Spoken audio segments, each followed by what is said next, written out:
Jamia university में कुछ चीज़ों को लेकर बवाल हुआ। कुछ कह रहे हैं कि छात्र जो है दीपावली रंगोली वगैरह बनाए थे। मैंने भी सुना है कि जो जामिया यूनिवर्सिटी के बाहर 7 नंबर गेट के बाहर वहाँ पे जो है वाल्मीकि की वो जयंती को सेलिब्रेट कर रहे थे, वो दीपावली से पहले वहाँ पे दिए जलाए हुए थे और रंगोली बनी हुई थी।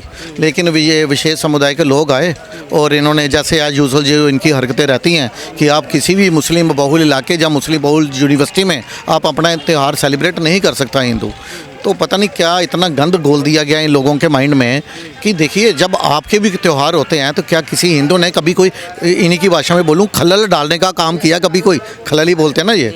तो मुझे बताइए कि वहाँ पे जब इन्होंने दिए जो थे वो दियों को पाँव से बुझाया गया, रंगोली को मिटाया गया, प्रोवोक किया गया कि आओ और ऐसा हम हिंदू मुस्लिम करें और बाद में बोलें ये जी मोदी योगी जो हैं जब से आए ये तब से हिंदू मुस्लिम हो रहा है। क्या मोदी जी ने उनको बोला कि वहाँ पे जाके दिए हटाओ?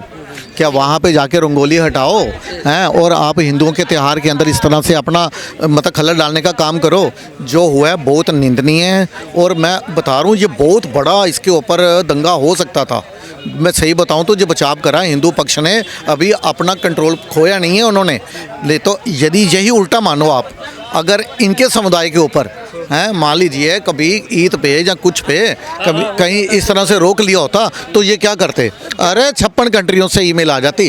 जामिया मुस्लिम यूनिवर्सिटी है, उसमें कुछ छात्र ऐसे हैं कि मतलब ऐसा भी तो कहा जा रहा, आरोप लगाया जा रहा है कि वो जानबूझकर जो है माहौल गर्म कर रहे हैं। जी, उनके जामिया अभी दीपावली इतना दूर है, क्यों, क्या जरूरत? यूनिवर्सिटी के जो छात्र हैं ना, ये APJ कलाम को अपना आदर्श नहीं मानते।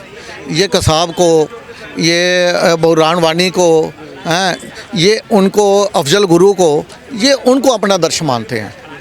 तो सोच का फ़र्क है। उनको ये लगता है कि हिंदू का त्यौहार है तो चलो कुछ ना कुछ करना है, तो वो अपनी हरकतें से देखो। जब कि मालूम है कि बहराइच की अभी कुछ दिन पहले ही ये घटना घटी है और आया कि हिंदू मुस्लिम एंगल आया सामने, उसके तुरंत बाद ये वाली घटना भी आ गई सामने। तो कहने का मतलब ये है, चाहे मुस्लिम बहुल इलाका हो, चाहे मुस्लिम बहुल कोई कॉलेज यूनिवर्सिटी हो, हिंदू अपना सेलिब्रेशन नहीं कर सकता कोई भी त्यौहार का। सेलिब्रेशन नहीं कर सकता? क्यों नहीं कर सकता? अरे सब भारत है, लोकतंत्र है, भारतीय संविधान है, न्याय संहिता है। ये संविधान जो है ना, ये हिंदुओं के लिए है, ये उनके लिए नहीं है। देखो, जब विशेष समुदाय संविधान की बात तो करते हैं, लेकिन ये सिविल मैटर में तो इनको संविधान चाहिए, लेकिन क्रिमिनल मैटर हो तो उसमें इनको शरिया चाहिए। देखिए, सबने देखा कि बहराइच में किस तरह तालिबानी तरीके से उसकी हत्या की गई है। ये चाहते, तो बहराइच वाले मुद्दे विपक्ष कह रहा है कि सामने चुनाव है इसलिए तनाव है, चुनाव को ध्यान में रखते हुए तो क्या चुनाव को ध्यान में रखते हुए योगी जी ने उनके घरों में पत्थर खुआए थे? क्या योगी जी ने कहा था कि इस तरह से आप पत्थर फेंको? क्या योगी जी ने उनके घर में असला, तलवारें, बंदूकें क्या योगी जी ने रखवाई थी विशेष समुदाय जी के वहाँ? देखो, ये कह रहे हैं कि पहले प्रोवोक किया गया। और अभी आपको बहुत बड़ी बात बता रहा हूँ, ये कुछ दिन पहले की बात है। दशहरे के एक दिन पहले महाराष्ट्र के रतनगिरी में RSS ने अपनी एक शोभा यात्रा निकाली थी और बैंड बाजे के साथ वो अपना जो डंडा लेके जो शोभा यात्रा निकालते हैं वो निकाली।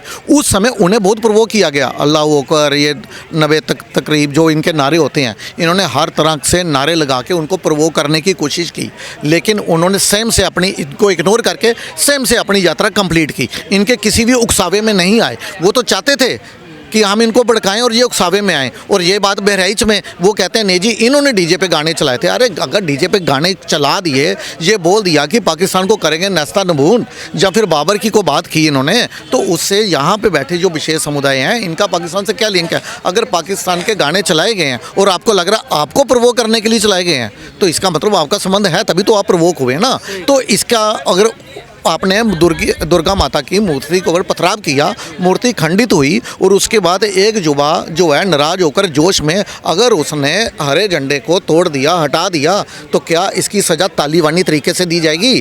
तब इनके जो आते हैं टीवी में इतने बड़े बड़े जो मौलाना, तब वो संविधान की बात नहीं करते, वैसे कापियाँ लेके निकलते हैं। जो जामिया यूनिवर्सिटी में हो रहा मतलब अभी हुआ दीपावली दीप जलाने से संबंधित या रंगोली पर लात मारी गई, इन सब चीज़ों को लेकर क्या कहना? पत्रकार महोदय, एक तरफ का साजिश पूरे तरह से मानसिकता दिखता है। जामिया हो या अलीगढ़ मुस्लिम यूनिवर्सिटी हो या ये JNU हो, ठीक है, जवाहरलाल नेहरू यूनिवर्सिटी, ये सारे यूनिवर्सिटी में जो एक तरह से प्रोपेगेंडा चला रहा है, बताइए कि मैं आज सरकार से पूछना चाहता हूं, इस देश में जो लोकतंत्र और संविधान के ठेकेदार बैठे हुए हैं विपक्ष, जो कहते हैं कि देश में लोकतंत्र और संविधान खतरे में है, मैं पूछना चाहता हूं कि क्या ये तीनों जो टॉप क्लास की यूनिवर्सिटी है, ये भारत के संविधान के अंदर आता है कि नहीं आता है? पत्रकार महोदय, यही यूनिवर्सिटी है जहाँ पर लिखे जाते हैं कि ब्राह्मण बनिया भारत छोड़ो। ये वही यूनिवर्सिटी है जहाँ पर दिवाली में रंगोली पर लात मारा जाता है। ये वही यूनिवर्सिटी है जहाँ पे दुर्गा पूजा के विरोध में नारे लगते हैं। ये वही यूनिवर्सिटी है जहाँ पर कभी तालिबानियों का सपोर्ट होता था, आज यहाँ पर जो है नसरुल्लाह का सपोर्ट होता था, नसरुल्लाह के लिए रैली निकलता था। ये क्या कहते हैं, ये फ़िलिस्तीन के लिए नारे निकलते थे, फ़िलिस्तीन के लिए रैली निकलते थे। ये JNU और ये अलीगढ़ मुस्लिम यूनिवर्सिटी और ये AMU। तो आप देख लीजिए कि ये किस तरह की मानसिकता चल रही है भारत में, भारत देश के अंदर। और इस तरह के मानसिकता के लोग, तब विपक्ष के नेता आकर के मीडिया में कहते हैं कि मुसलमानों को अगर कोई आहत होगी तो हम ईंट से ईंट बजा देंगे। तेजस्वी यादव बोले हैं, बिहार के जो है सबसे बड़े फालतू नेता जो हैं, जो बिहार के नेता प्रतिपक्ष कहिए उनको, जूता प्रतिपक्ष है सबसे बड़ा, वो कहते हैं आकर के कि मुसलमानों के लिए कुछ होगा तो ईंट से ईंट बजा देंगे। मैं पूछना चाहता हूँ कि अलीगढ़ के मुस्लिम यूनिवर्सिटी हो या जामिया हो, मुसलमानों को किसने अधिकार दिया है कि वो दिवाली के रंगोली पर लात मारे या दिवाली के बम छोड़ने पर या ये क्या करे, मारे, दीपक जलाने पे विरोध करे? पत्रकार महोदय, आज दिवाली में जो ज्ञान देने आते हैं तमाम तरह के नेता, इनको ये 10 साल से टैक्स वसूली कर रहे हैं जो, और दिल्ली में पॉल्यूशन, ये तमाम तरह की फैक्ट्रियां जो आग निकाल रहे हैं, पॉल्यूशन के नाम पर जहर घोल रहे हैं, वातावरण को दूषित कर रहे हैं, उन पर इनका एक्शन नहीं हो रहा। पहले 31 साल में पहला बार दिल्ली राजस्व घाटे के अंदर गया है। इनका जिम्मेदार केजरीवाल है कि नहीं है? केजरीवाल के अंदर है कि नहीं है? और केजरीवाल अगर आज पॉल्यूशन पे ज्ञान दे रहा है, मैं पूछना चाहता हूं कि अगर केजरीवाल पॉल्यूशन पे ज्ञान दे रहा है, तो जब केजरीवाल, संजय सिंह और मनीष सिसोदिया जैसे तमाम तरह के नेता जेल से बाहर निकलते हैं, तब आतिशबाजी जो इनके पार्टी के लोग करते हैं, तब तमाम तरह के नेता जब बाहर निकलते हैं, तो इनसे पूछिए कि तब पॉल्यूशन दिल्ली में होता है कि नहीं? क्या दिल्ली का पॉल्यूशन डेसिबल उस टाइम माइनस में चले जाता है? ये 10 साल से दिल्ली की जनता को बेवकूफ़ बना रही है केजरीवाल की सरकार।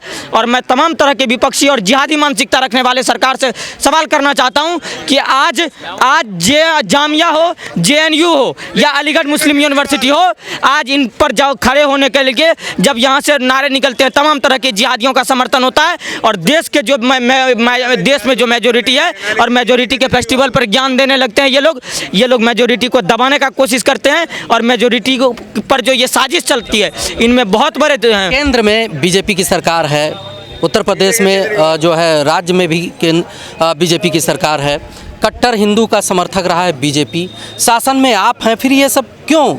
आरोप किसके ऊपर अगर आखिर मढ़ा जाए? भाई आपके पास पावर है, आप प्रशासन में, आपके पास लॉ एंड ऑर्डर। पिछले 55 साल में 55-70 साल के राज में कांग्रेस ने देश के मुसलमानों को पढ़ने नहीं दिया। इसीलिए पढ़ने नहीं दिया कि अगर ये पढ़ लिख ले, शिक्षित हो जाए तो ये बदल जाएंगे। हो सकता है ये दुबई जैसे सोचने लगे, हो सकता है ये सऊदी अरब जैसे सोचने लगे, क्योंकि तमाम तरह के जिहादी कौम के लोग जब दूसरे देश में एक दूसरे से नफरत करते हैं, दूसरे देश में एक दूसरे पर बम फोड़ने पर, आतंकवाद फैलाने पर हैं, तो एक तरफ सऊदी अरब और दुबई जैसे लोग सोना के कार बनाने में लगे हैं, और ये सच्चे मुसलमान हैं। और ऐसे मुसलमान को भारत में पनपने नहीं दिया। ये तमाम तरह के विपक्ष के नेता जो आज जो है भारत के मुसलमानों को अगर पढ़ने नहीं दिया, और ये आज भारत के मुसलमानों का प्रयोग कर रहे हैं, आज ये तमाम तरह के मुसलमानों का प्रयोग कर रहे हैं भारत में। ये नवरात्रि में भी पत्थर चलवाते हैं, ये रामनवमी में पत्थर चलवाते हैं, ये हनुमान चालीसा पढ़ने वालों का गला रेत देते हैं, ये कन्हैया कुमार जैसे लोगों के, राम गोपाल मिश्रा जैसे लोगों का हत्या करवाते हैं। ये तमाम तरह के जिहादी मानसिकता वाले लोग हैं, और ये तमाम तरह के विपक्ष की साजिशें हैं। ये स्पष्ट रूप से कि विपक्ष की साजिशें हैं। और मैं कहना चाहता हूँ, आज अलीगढ़ मुस्लिम यूनिवर्सिटी हो या जामिया हो या जवाहरलाल नेहरू यूनिवर्सिटी हो, JNU हो, तब आप जो भी सनातनी कट्टर हिंदूवादी छात्र हैं, आप ये लठ लेकर के वहाँ पर दिवाली मनाइए, खुल करके आतिशबाजी करिए, और जो रोकने आए वही लठ से उनके ऊपर लठ बजाएं। मैं स्पष्ट रूप से कह देता हूँ कि लठ बजाइए उनके ऊपर। और जो इस बार दीप में कम तेल हो, दिवाली भले 12 बजे रात में दीप बुझ जाए, लेकिन आपके लाठी में तेल कम नहीं होना चाहिए। और जो पटाखे जलाने पर ज्ञान दे, जो तमाम तरह के रंगोली पर लात मारे, जो दीप पर लात मारे, दीप को आहत करने का कोशिश करे, उनके जो भारत के अंदर दिवाली को दीप बुझाने का कोशिश करे, आप उनके साथ पुष्ट को निस्तो नाबूद कर दो, और उनके आने वाले जनरेशन को ये सोचने पर मजबूर कर दो कि इस देश के मेजोरिटी से पंगा लेने का मतलब क्या होता है।